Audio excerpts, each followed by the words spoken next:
Let's let people speak, right? Thank you, Mr. Mayor, ladies and gentlemen of the council, ladies and gentlemen of the audience, and people who will be watching this on television and YouTube. My name is Joe Imbriano. I run the FULLERTONInformer.com website. I want to thank all of you for coming out here tonight. I hope you enjoyed traversing our roads. I think that's probably the first thing, if you're from out of town, that you've noticed, is that we have the worst roads in Orange County.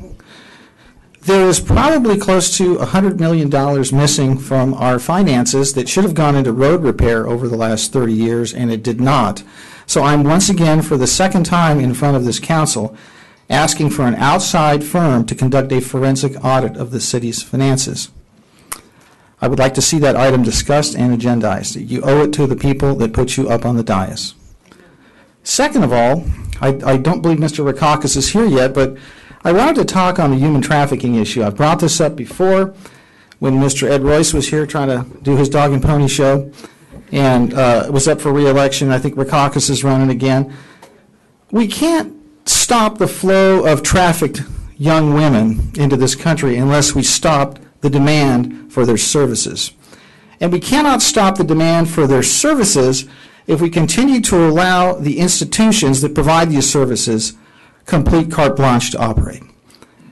Massage parlors are a complete, wide open Wild West for prostitution. That is a fact. There are people in these massage parlors that are working 24 hours a day that are trafficked women.